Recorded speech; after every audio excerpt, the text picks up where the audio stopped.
Olá, seja muito bem-vindo ao Ministério Água Viva, a sua igreja digital.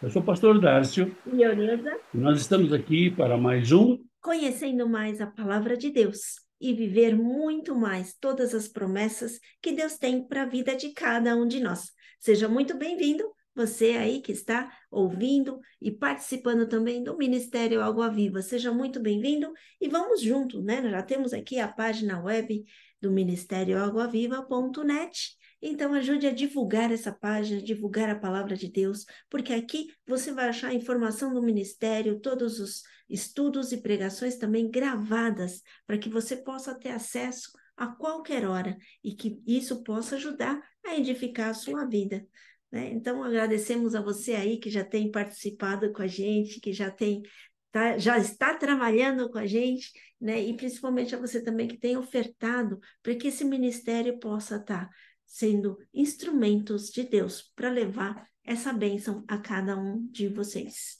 Amém. Amém? Glória a Deus por você também que tem divulgado a palavra, que tem divulgado os vídeos, os estudos e que tem aprendido conosco mais um pouquinho. Bom, nós estamos falando sobre a identidade cristã. Falamos já de quatro pontos importantes da identidade cristã. Falamos sobre a fé em Jesus Cristo, sobre o arrependimento, falamos sobre uma nova vida em Cristo, falamos sobre o batismo. Se você tem alguma dúvida em qualquer um desses temas, você pode ir no site do Ministério Água Viva ou mesmo no YouTube e você vai achar esses estudos ali. Se você ainda continua com qualquer dúvida, você pode entrar em contato com a gente através das nossas redes sociais, para que a gente possa esclarecer as suas dúvidas e aprendermos juntos, porque quando a gente ensina, a gente aprende. E quando a gente aprende, a gente tem a disposição ou a facilidade de ensinar, né? Então, glória a Deus pela tua vida. Hoje nós vamos para mais um tema da identidade cristã. E hoje nós vamos falar sobre a leitura da Bíblia, né? Nós vamos falar sobre a leitura da Bíblia. A Bíblia é a segunda base mais importante da identidade cristã, sendo superada somente por Jesus Cristo, que é a base principal da nossa fé, da nossa vida, né? Para entendermos o que é a leitura da Bíblia, temos que estudarmos um pouco da formação da Bíblia. A gente tem que entender um pouco como ela foi organizada, como é que ela está, como é a disposição dela, né? Então, nessa primeira parte desse estudo, nós vamos estar falando ou enfocando nessa maravilhosa estrutura de formação e organização da Bíblia. Bom, o que nós podemos dizer que qual é a divisão da Bíblia? Entenda como foi formada e organizada a Bíblia. A Bíblia é um conjunto de livros, são 66 livros, que foram escritos entre 1500 e 1400 antes de Cristo e também 100 anos depois de Cristo. A Bíblia Sagrada é dividida em duas grandes partes.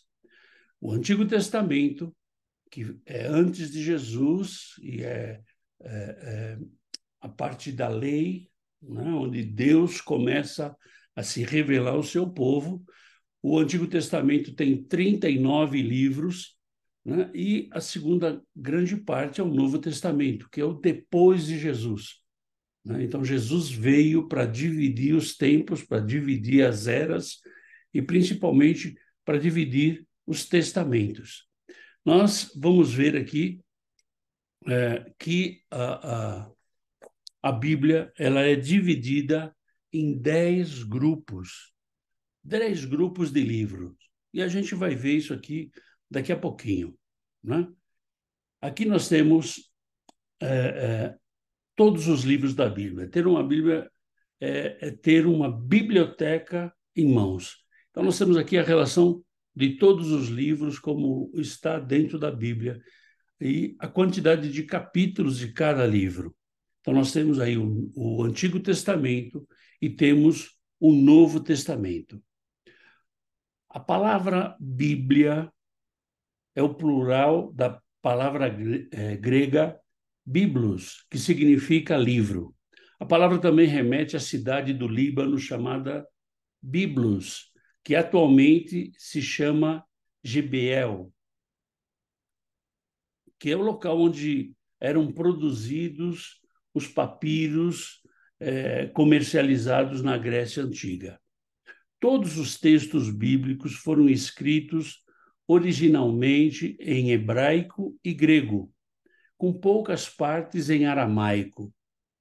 Cada livro foi elaborado em épocas distintas, não foram todos juntos, sendo reunidos nos primeiros séculos da Igreja cristã.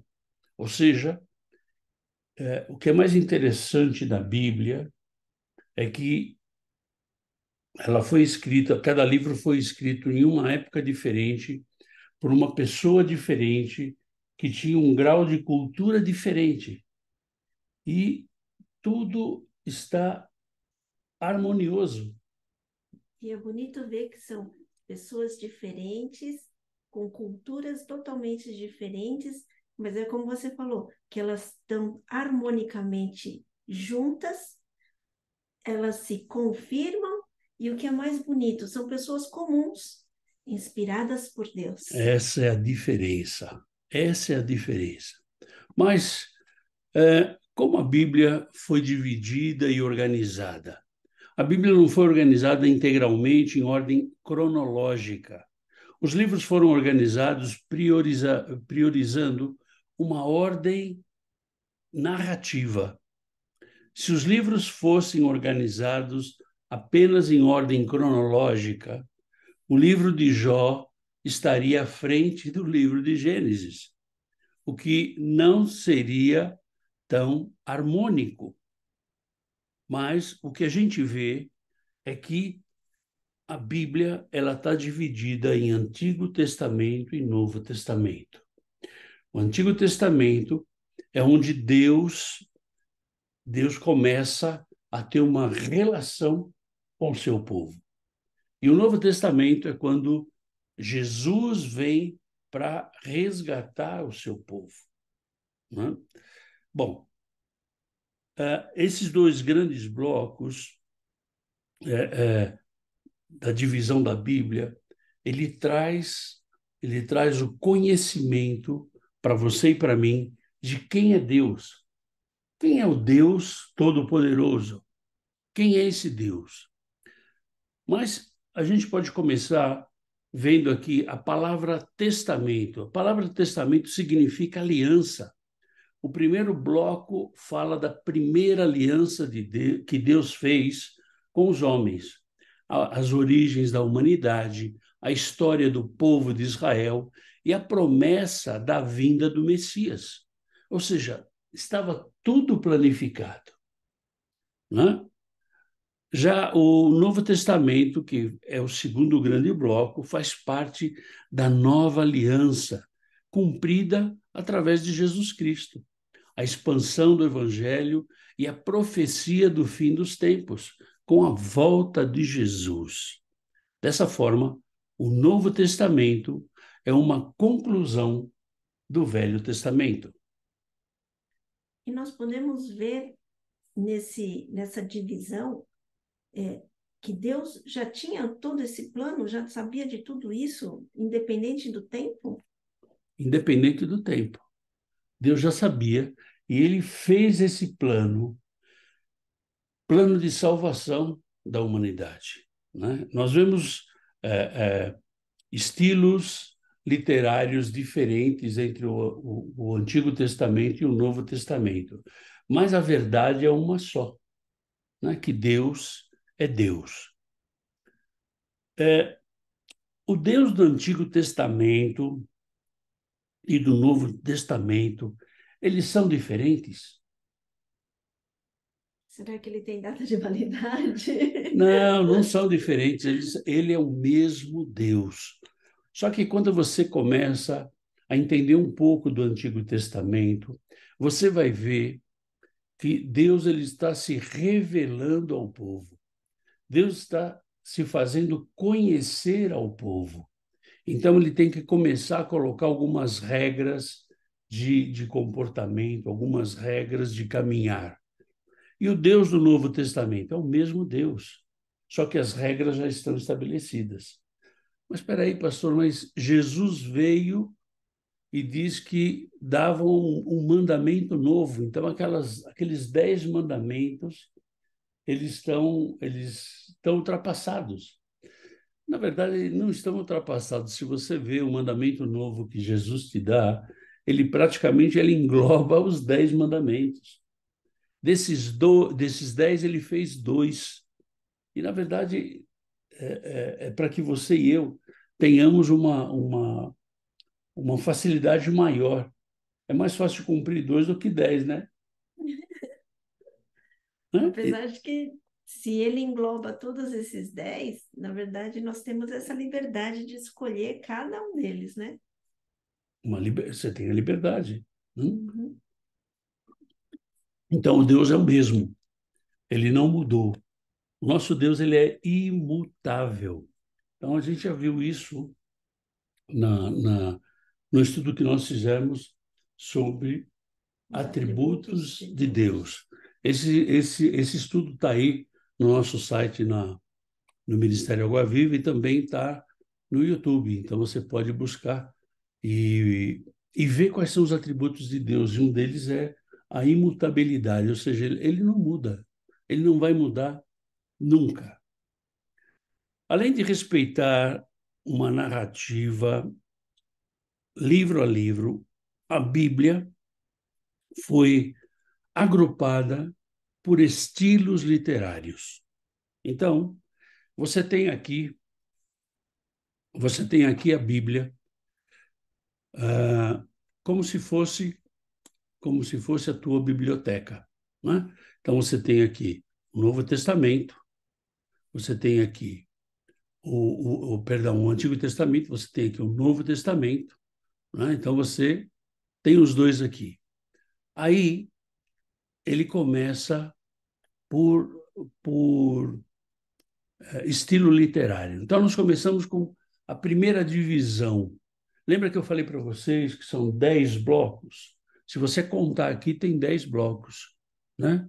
Então, o primeiro bloco, nós vamos falar do Pentateuco.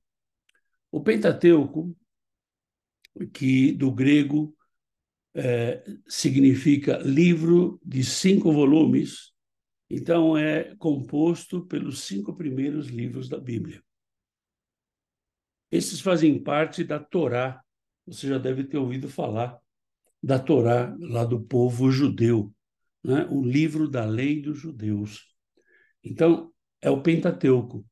Eles desprezam todos os outros livros, né? A Torá só tem os 5 primeiros livros. Todos estão dispostos em ordem cronológica. E aqui você pode ver Gênesis, Êxodo, Levíticos, Números e Deuteronômio. Esse é o Pentateuco. O segundo bloco são os livros históricos. Então, você vai ver aqui os livros históricos, né?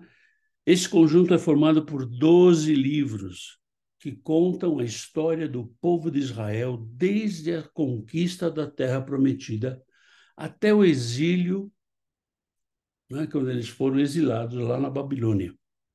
Os 12 livros também estão em ordem cronológica, para que fique fácil de você e eu entendermos. Então, nós temos lá os 12 livros, são Josué, Juízes, Ruth, 1ª e 2ª Samuel, 1ª e 2ª Reis, 1ª e 2ª Crônicas, Esdras, Neemias e Esther. Esses são os livros históricos. Veja que existe uma diferença entre história com H e história sem H, né? A história sem H é uma historinha, é uma conversinha. E a história com H é algo que passou, é algo que marca o tempo. Então você vai ver a história de Israel né? Quando Israel começou a ter os reis, tinha os juízes, enfim, são os livros históricos. O terceiro bloco são os livros poéticos. São os livros poéticos, né? São 5 livros que fazem parte desse grupo. São poesias, são sabedorias, provérbios e cânticos. Estes estão organizados por ordem de relevância, não por ordem cronológica, por ordem de relevância. Relevância para a tua vida e para a minha vida. Então, nós temos lá, nos livros poéticos, nós temos Jó, Salmos, Provérbios, Eclesiastes e Cantares. É isso que está aí? Cânticos. Cânticos. Cantares Cantares, uhum. né? Lembrando que Provérbios e Cantares foram escritos por Salomão, né? Uhum. O quarto... Sabedoria. Da sabedoria. O quarto grupo são os profetas maiores. Então, nós temos aqui os profetas maiores, né? Os livros proféticos, num total de 17, são registros dos profetas sobre o povo de Israel. 17 seria a somatória dos maiores com os menores, ok? Nesse grupo, há uma subdivisão, profetas maiores e menores, organizados por ordem de relevância. Fazem parte dos profetas maiores 5 livros, que é Isaías, Jeremias, Lamentações, Ezequiel e Daniel. O outro bloco, que é o 5º bloco, são os profetas menores, esses que estão aqui, ó. Então, os profetas menores, né? Nesse grupo estão organizados 12 livros proféticos. A nomenclatura não quer dizer que um profeta era maior do que o outro, ou que um era mais importante que o outro. Na verdade, a definição está relacionada à extensão da obra literária. Ou seja, se você é um profeta com uma obra literária pequenininha, você é um profeta menor. Então, isso não é por estatura ou por grau de importância, né?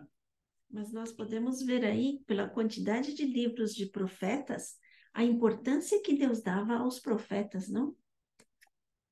Mas a importância que Deus dava ao povo, porque o profeta era aquele que recebia a mensagem de Deus para o povo, né? Então, isso é tremendo. E nesses 12 profetas menores, nós temos Oséias, Joel, Amós, Obadias, Jonas, Miqueias, Naum, Abacuque, Sofonias, Ageu, Zacarias e Malaquias. Então, esses são os profetas menores. E teve um período aí chamado de interbíblico, um período entre Malaquias e Mateus, que é o Novo Testamento, que foi um período de 400 anos onde não teve profeta, onde Deus não falou com o povo, né? Então, aí, em Malaquias está se encerrando o Antigo Testamento. E agora a gente vai para o Novo Testamento. O Novo Testamento começa com o primeiro bloco, que são os evangelhos. São os evangelhos, né? Os 4 evangelhos relatam o nascimento, o ministério, a morte e a ressurreição. E, principalmente, né, o que é mais importante, a ascensão de Jesus, né? Destes, 3 evangelhos são denominados como sinóticos, que têm a mesma visão, ou seja, eles tratam mais ou menos do mesmo assunto da mesma forma. Da mesma forma, não, de forma diferente. De formas diferentes, são pessoas, né, diferentes. são visões diferentes. Não sei se você já viu um estudo que nós fizemos e nós falamos justamente isso. Quando você olha uma garrafa, a garrafa está aqui na frente. Então, eu tenho uma visão dessa garrafa e a Nilza tem outra visão, mas a garrafa continua sendo garrafa. Ela não deixa de ser garrafa. Então, nesses três evangelhos, eles têm a mesma visão, pois respeitam a mesma sequência de fatos. Isso que é interessante. Na verdade, nós vemos muitas, assim, mesmas situações vistas por pontos de vistas diferentes. Sim, com formas diferentes de enfocar, né? Linguagem, né? Uhum. Isso é legal, né? Tanto é que quando você vai lá na tua Bíblia, você está lendo um texto e lá em cima tem lá indicando outros lugares, ele está falando do mesmo assunto, só que de forma diferente. São visão diferente. Eu acho que isso que é muito interessante, né? Mas desses quatro evangelhos, né, somente o livro de João se difere, ele é diferente dos outros três. Os três eles são sinóticos, eles são parecidos, mas o evangelho de João é diferente, né? Ele tem vários detalhes que os outros três não têm, principalmente no enfoque que João fazia e no vocabulário de João.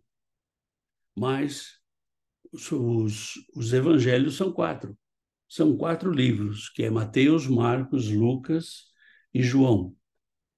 O segundo bloco do Novo Testamento é o histórico, um livro histórico, que ele vai falar da igreja primitiva. É composto por um livro histórico, um único.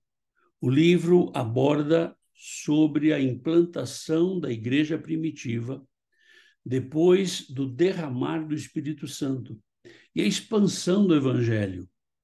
O livro é conhecido como Atos dos Apóstolos. É um livro maravilhoso, porque você vai lá em Atos dos Apóstolos, você vê o chamado de Paulo, né? Você vê a intrepidez de Pedro, né? Você vê a igreja sendo formada, você vê a igreja se expandindo, o evangelho sendo pregado em todo lado, né? Em todo canto. Então, é o segundo bloco do Novo Testamento, que é o bloco histórico. E vale ressaltar que em Atos Jesus já ressuscitou. Sim, Jesus já tinha ressuscitado.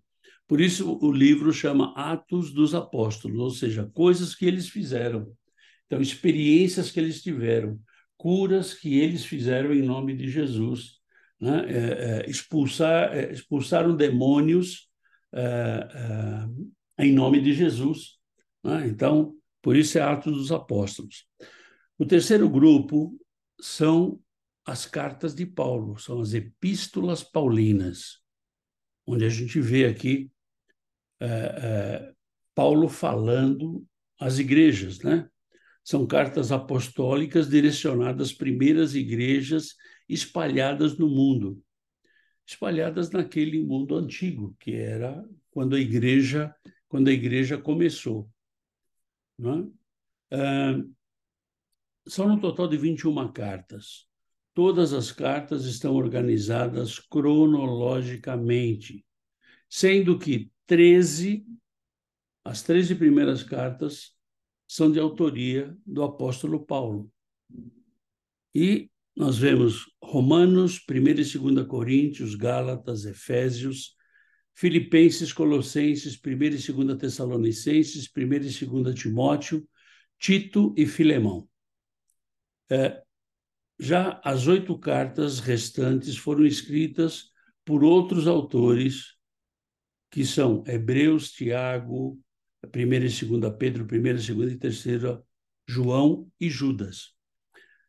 Só lembrando a você que quando você vê 1 Tessalonicenses e 2 Tessalonicenses significa que para a igreja de Tessalônica, Paulo escreveu 2 cartas.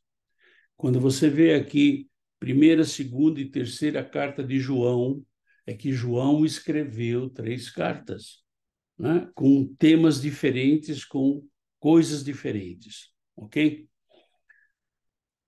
E essas cartas são essas outras aqui de baixo, né? São essas outras cartas, e que faz um outro bloco, e o último bloco é a profecia, né? Ou revelação, né? O Apocalipse, no caso, apenas o livro de Apocalipse, que foi escrito por João, não João Batista, mas o João Evangelista, né? Ele faz parte dessa categoria. Então, aqui nós vimos os 10 blocos de como são divididos, ou como está dividida a Bíblia. Como a Bíblia está dividida, né? Amém? Se você tem alguma dúvida, vai anotando aí para que a gente possa te esclarecer depois, ok? Bom, aqui nós vamos dar uma visão geral da Bíblia. Uma visão geral da Bíblia. Então, se você tem aí a sua Bíblia, você pega a sua Bíblia aí, e eu tirei uma foto aqui de uma página da minha Bíblia, onde a gente vê aqui o número 21. Você vê aqui o número 21. E o que é esse número 21 aqui?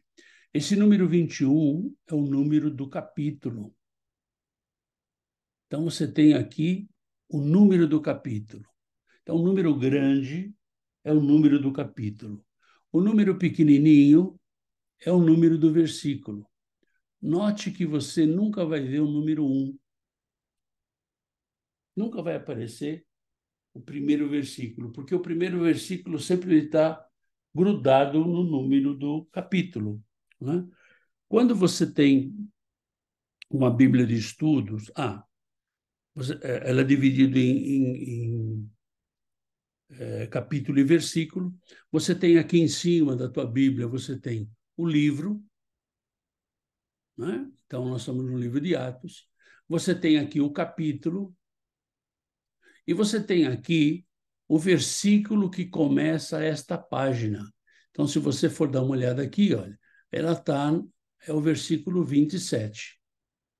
Então, para você ir entendendo como é que a coisa funciona. Aqui você tem o número da página, que está aí, aqui. Você tem aqui o número da página da Bíblia. Então, é uma sequência crescente, né? É um numeral crescente. Então, nós estamos na página 1566. E vale ressaltar que de Bíblia para Bíblia, ou versão para versão, ou edição para edição, o número de páginas pode mudar. Pode O mudar. tamanho da letra também, então tudo isso pode mudar. Você tem, por exemplo, essa Bíblia que eu estou colocando aqui para você, é minha Bíblia de estudos. Então, eu vou falar um pouquinho mais dela mais para frente, mas ela tem mais coisa do que as outras Bíblias normais têm. Então, de repente, você pode falar assim: pastor, mas a minha Bíblia, em Atos capítulo 21, não está na página 1566. Pois é, ela pode estar na página 1000, pode estar na página 800. Vai depender do quê? Vai depender das informações que tem lá dentro, vai depender do tamanho da letra, do volume de impressão, enfim. Tem N variáveis aí, né? Para que você e eu possamos ter a nossa Bíblia e entender a nossa Bíblia, né? Hoje tem a Bíblia no celular, e a Bíblia no celular ela é mais prática, né? Mas você não consegue ver algumas coisas muito interessantes que tem na página da Bíblia. Por exemplo, você pode ver aqui, olha, Paulo em Cesareia. A Bíblia no papel, ela sempre te dá um,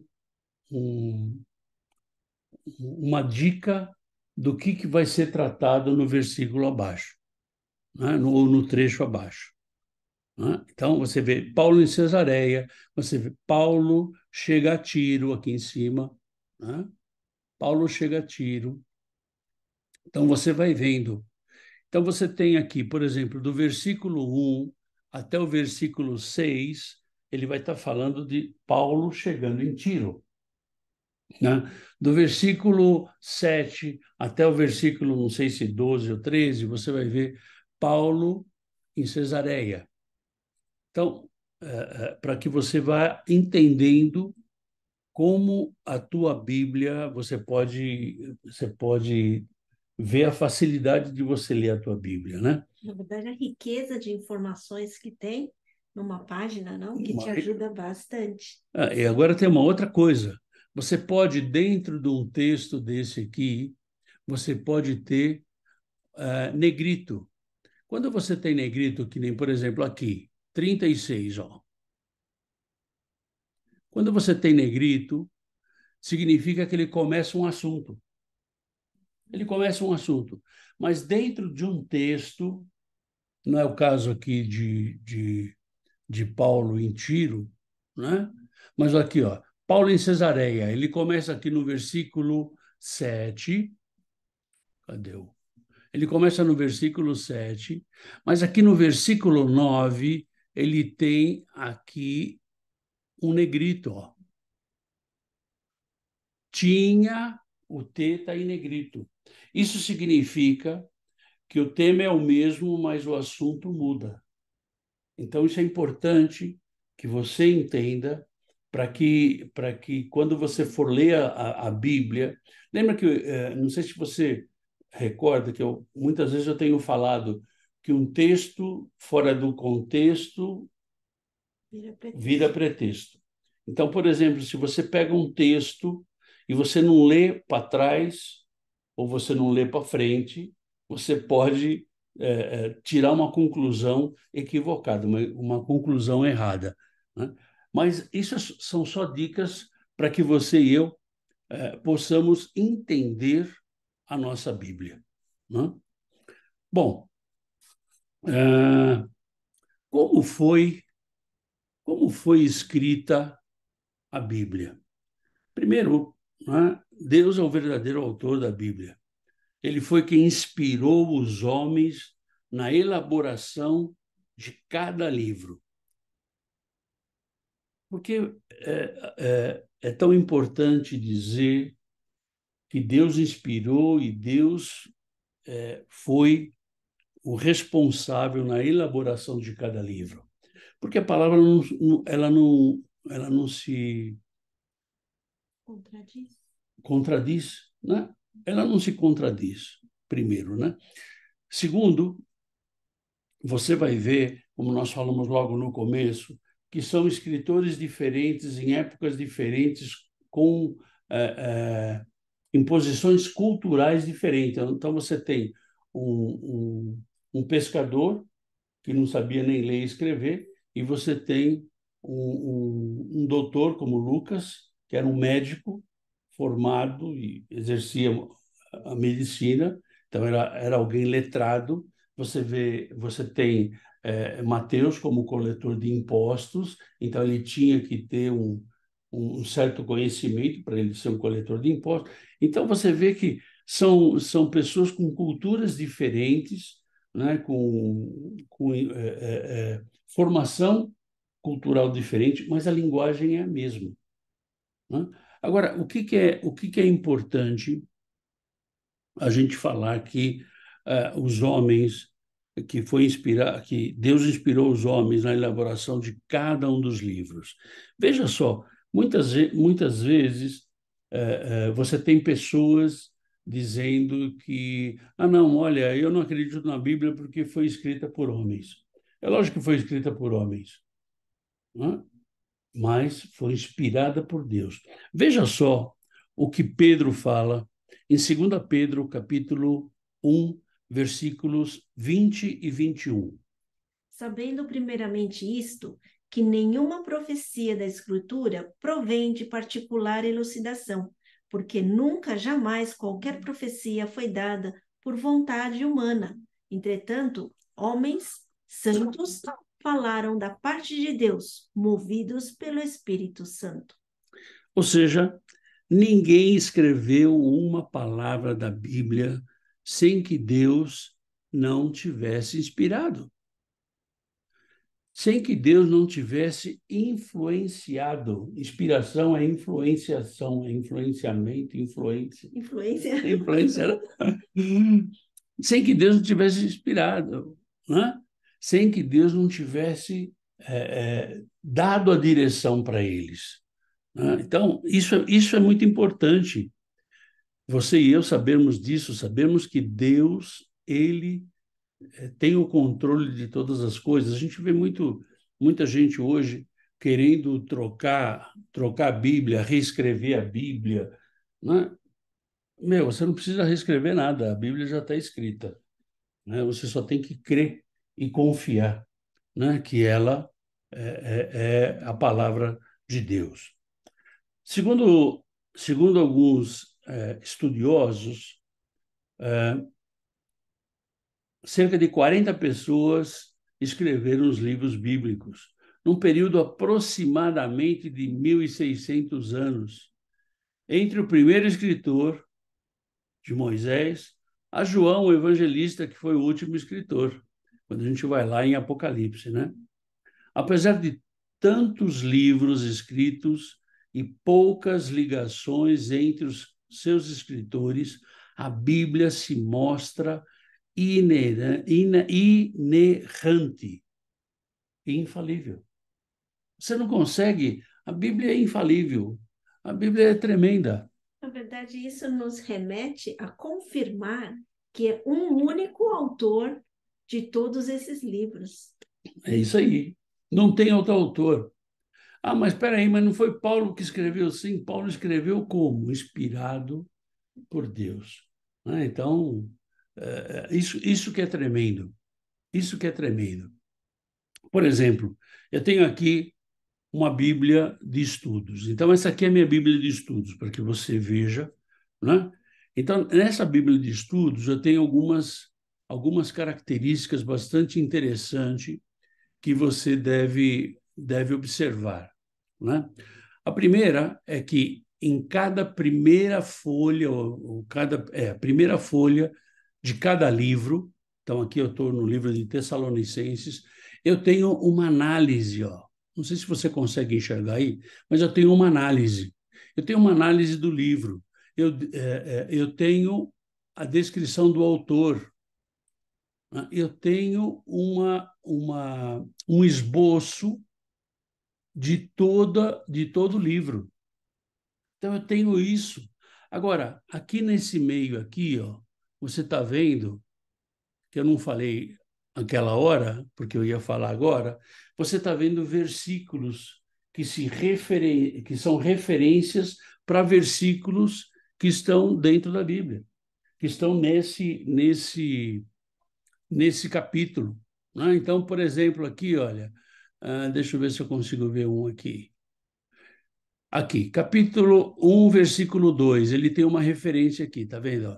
Ele tem aqui, a referência que ele tem aqui é Romanos, capítulo 1, versículo 8, Filipenses, capítulo 4, versículos de 1 a 13. Então, quando você lê Tessalonicenses, capítulo 1, versículo 2, você vai para a concordância, vai para a referência de Romanos e de Filipenses. Essa Bíblia de Estudo, ela traz também aqui embaixo uma análise de cada versículo. Olha, esse aqui é a análise do versículo 4 do capítulo 1. Então, ele te dá uma geral, por exemplo, de geografia bíblica, ele te dá uma geral de história bíblica. Então, você consegue começar a entender o que o escritor está querendo dizer naquele versículo. Então, ele contextualiza a, a, a Bíblia com a Bíblia.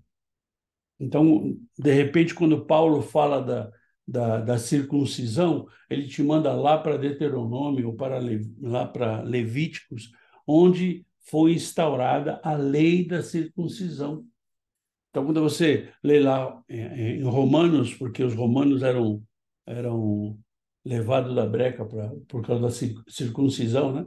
Então, Paulo fala muito de circuncisão no livro de Romanos. Ele vai levar você lá para a lei, lá para Deuteronômio, Levíticos, para Êxodo, vai te levar para lá.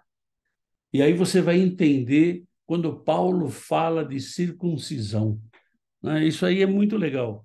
Então, essa Bíblia de estudo é uma Bíblia boa para você que está começando agora. Você que quer ler a palavra de Deus e não sabe como você vai fazer. E é bonito também nessa história que, assim, como a palavra, que Deus fala que a palavra é viva, e ela é viva no sentido de que como as coisas se complementam, porque é o mesmo autor.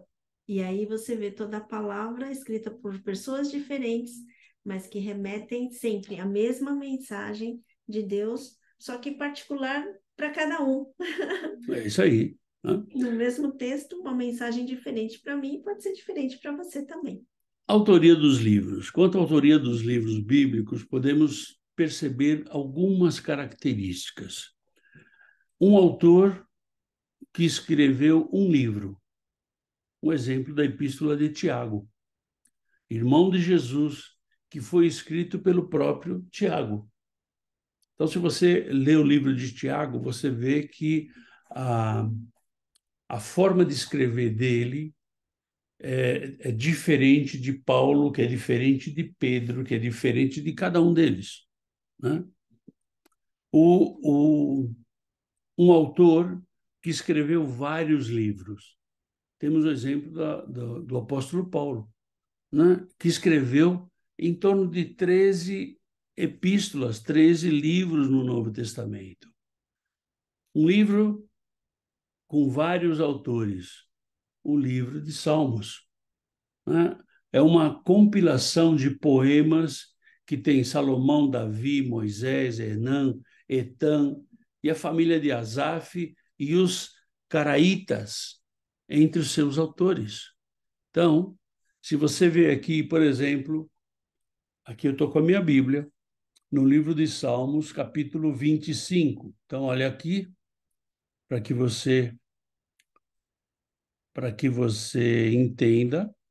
Eu estou aqui no livro de Salmos, capítulo 25, que começa no versículo 10. Ok? Então, veja, essa folha está no versículo 10, né? Ok? Então, eu vou lendo aqui, no versículo 16, ó, ele está em negrito, então ele muda de assunto, né? Mas o que eu queria mostrar para você é que, primeiro, as referências que estão aqui, né? As referências que estão no centro da Bíblia. Então, cada versículo tem uma, duas, três, quatro referências, conforme o versículo. A segunda coisa é que este salmo é um salmo de Davi. Então, a tua Bíblia vai estar escrito lá, Salmo de Davi, né? Então, quando você começa lá, Salmo 26, ele começa a dizer aqui. Então, ele é um apelo dos justos. Olha, o título do Salmo é um apelo dos justos.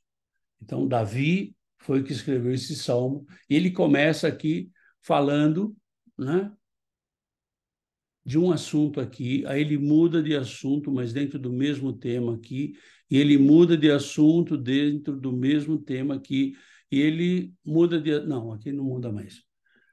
Então, isso é para que você veja que o livro de Salmos, que você viu lá no primeiro slide que nós passamos, ele tem 150 capítulos. A grande maioria deles foram escritos por Davi, mas teve também Salomão, Moisés, Asaf. Asaf tem muitos salmos de louvor, né? Então, para que você entenda um livro que foi escrito por diversas pessoas. Um livro com um autor e com um editor. É o caso do livro de Deuteronômio, que é atribuído a Moisés, mas o relato da sua morte no fim do livro sugere que alguém editou e completou o livro. Foi Moisés que escreveu Deuteronômio, mas se você vai lendo Deuteronômio, chega lá, vai chegando no final, você vai ver a morte de Moisés. Ele não podia escrever a morte dele, né? Então, alguém escreveu. E um livro com um autor desconhecido. Temos exemplos da carta de Hebreus, que até então era atribuída a Paulo, e hoje sua autoria é descartada, né? E o livro de Jó, o mais antigo da Bíblia, que até hoje não se sabe a autoria. O livro de Hebreus, ele tem uma característica muito forte da linguagem de Paulo. E muita gente atribui Hebreus a Paulo, como que Paulo fosse o escritor de Hebreus. Mas não tem nada constatado ainda, né? Bom, a Bíblia é única, a Bíblia é harmônica, a Bíblia é coerente. Ela própria se explica. Prova do quão perfeita e poderosas são as palavras ali registradas. Ela não se contradiz. Abra sua Bíblia em Efésios, ou perdão, em 2 Timóteo, capítulo 3, versículos 16 e 17. Toda a escritura é inspirada por Deus e útil para o ensino, para a repreensão, para a correção, para a educação na justiça, a fim de que o homem de Deus seja perfeito e perfeitamente habilitado para toda boa obra. Esses dois versículos, nós vamos falar muito deles na próxima semana, né? Quando nós vamos falar de leitura bíblica. Mas veja que a palavra de Deus é algo assim, a Bíblia é algo assim muito forte. Só o poder de Deus é capaz de realizar uma obra tão perfeita e inesgotável. Os livros da Bíblia foram unidos de uma maneira muito orgânica e ocorreram em dois momentos. Um para a compilação do Antigo e outro para a compilação do Novo Testamento. Conforme o Antigo Testamento foi sendo escrito, os escritos iam sendo compilados e estendidos como palavra de Deus e entendidos como palavra de Deus. Isso aconteceu desde os primeiros escritos de Moisés até os últimos com Ageu, Zacarias e Malaquias. Os historiadores e os mestres judeus entendiam dessa maneira que até estes últimos profetas, Deus estava falando, mas depois deles, Deus parou de falar. Deus não tinha mais o profeta para falar. Quanto à compilação do Novo Testamento, os escritos de teólogos dos primeiros séculos listam os livros aceitos como canônicos. Algumas listas divergem, contendo um ou mais ou menos livros, mas duas listas se destacam por conterem exatamente os livros como temos hoje. São os documentos, a 39ª Carta Pascal de Atanásio, que cuida da Igreja do Oriente, e o Concílio de Cartago, que cuida da Igreja do Ocidente. Então, esses dois concílios, esses dois movimentos, eles fizeram a relação dos livros da Bíblia, né? E em momentos diferentes, quando eles se juntaram, eles viram que era a mesma. Então, existem algumas Bíblias de religiões diferentes que têm livros a mais. né? Agora, a nossa Bíblia é essa Bíblia que foi compilada, né? Tanto pela Igreja do Oriente como da Igreja do Ocidente. Mas isso tudo é só para que você tenha uma informação da Bíblia, uma informação do que é a Bíblia. E eu tenho aqui a minha Bíblia de estudo. Já está velhinha, mas está aqui ainda. Minha Bíblia de estudo. Então, essa Bíblia de estudo, eu uso a Bíblia Shed, eu não estou ganhando nada, não estou fazendo propaganda dele, mas o Dr. Shed também já faleceu, mas ele faz aqui, dentro da Bíblia, ele faz aqui os comentários. Olha, então eu estou aqui no livro de Reis, né? Eu estou aqui no livro de Reis e eu tenho o comentário do livro de Reis. Então, cada versículo do livro de Reis vai ser comentado abaixo, né? Cada versículo. O que é mais interessante também nessa Bíblia é que você tem temas e você tem sugestões de versículos bíblicos, de textos bíblicos sobre o tema que você quer falar. Então, olha, eu quero falar sobre reencarnação. Você vai aqui e tem os textos que falam da reencarnação. E também você tem os mapas bíblicos atrás. Então, isso não é uma propaganda da Bíblia, mas é para dizer para você tudo que a Bíblia tem, tudo que a Bíblia pode te oferecer. Algumas Bíblias só têm os textos, não tem referência, então é uma Bíblia normal, não é uma Bíblia de estudo. Agora, a Bíblia de estudo é essa daí, que você pode buscar, né? E ver tudo o que a palavra tem para você, né? Coisas que foram estudadas, coisas que trazem para você, que o Espírito Santo vai te revelar, né? Eu acho que essa é a palavra-chave, né? A revelação do Espírito Santo. Então, que você e eu possamos estudar essa palavra. E principalmente não só para que a gente estude para ter conhecimento, mas para que a gente possa viver essa palavra. Ok? Obrigado por você estar com a gente. Eu te espero na próxima quinta-feira, que a gente vai estar falando da parte 2 sobre a leitura da Bíblia. E aí nós vamos entrar um pouquinho mais a fundo para que você possa conhecer um pouquinho mais disso que Deus tem para a tua vida e para a minha vida. Amém? Te espero no domingo, né? No domingo com o culto da família, e você é o nosso convidado.